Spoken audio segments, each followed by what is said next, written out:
Not too long back, the magazine called Paper released an article that had Kim Kardashian's buttocks plastered all over the place, and had the title, "Break the Internet," written at the bottom. Now, because of copyright issues, I can't actually show the cover here, so instead I've done my best to come up with an accurate representation.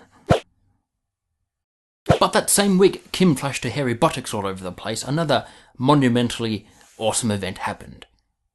We landed on a freaking comet. And rather than the world just freaking out like they should have done, everyone was just glued to Kim's melons. So to commemorate such an amazing event, that's the landing on the comet, not the buttock thingy thing, I have organised a few amazing human feats that deserve the term, break the internet. Now, when it comes to sciencey sort of stuff, I'm not that well versed in that. So rather than doing research, I got someone else who actually knows about this stuff, TigerInTheTubes. Hey, hi, hello, science type peeps, and this is not my channel. Hey, hi, hello, Jeremy type peeps. He's like super smart. He killed me with a laser once. Let's begin! Landing anywhere in space is hard. Landing on a chunk of rock that's moving 135,000 miles an hour is harder.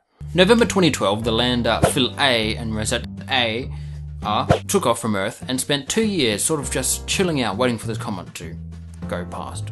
It passed Earth once, went around Mars, passed Earth again before it was slingshot behind the comet and played catch-up, and then landed on it. That's like shooting a bullet at another bullet and having that first bullet ride the back of the other bullet for 2 years. That's hard. If you love something, and I mean really, really love it, then chances are you're going to love it twice as much if you have two of it. Two identical copies. And that's why I'm pretty sure scientists really, really loved sheep, because in 1996 they successfully cloned the first mammal. They took a tiny little piece of an animal, a mammary cell in this case, and they created another identical mammal out of it. And it's not just the sheep, which lived for 6 years, by the way, which is pretty good by sheep standards, that they've done this with. They've done it with pigs and deers and horses and a whole bunch of other animals since then. And as the technology progresses, they're going to be able to use it to keep other species alive like pandas, or to bring other species like dinosaurs back from extinction. When CERN started building the Large Hadron Collider, everyone thought that they struck gold when they found the biggest water slide ever.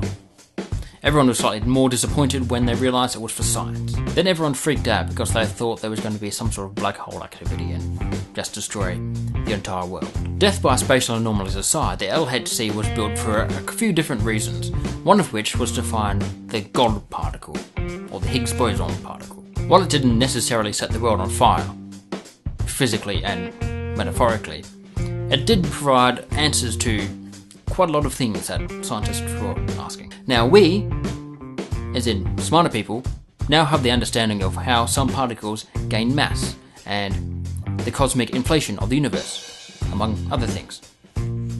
I frankly don't care, just as long as it gets us one step closer to getting a lightsaber. And if ramming subatomic particles together isn't your thing, then how about using them to create a primary fission reaction, which then triggers a secondary fusion reaction, harnessing the power of hydrogen to create the most powerful artificial nuclear explosion of all time. In fact, the Tsar Bomba, which was a 3-stage H-bomb test detonated on the 30th of October 1961, is not only the most powerful artificial nuclear explosion of all time, it is the most powerful man-made explosion of any kind to date. It is about 210 petajoules worth of energy. That's equivalent to 50 megatons of TNT.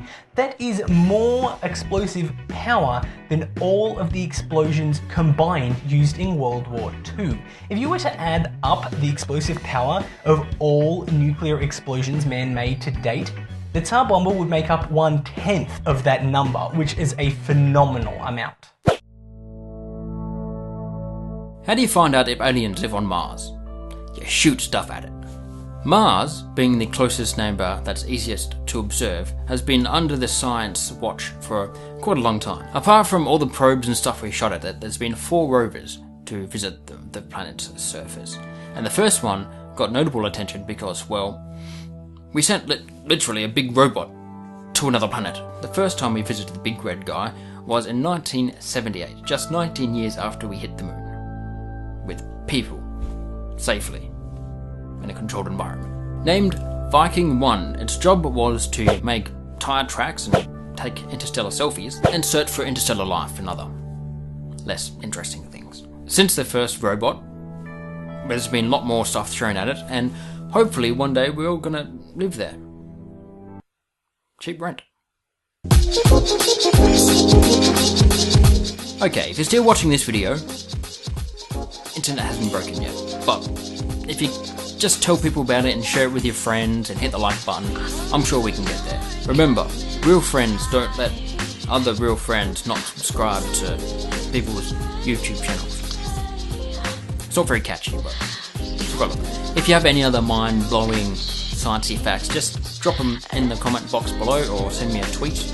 I'd like to thank TigerInTheTubes for coming here and just helping out. If you go to his channel, I'll link that below too. He does a lot more sciencey sort of stuff. Pretty dang awesome. So check him out, do all that same stuff to him as well, like subscribe and things like that. And I'll catch everyone next time.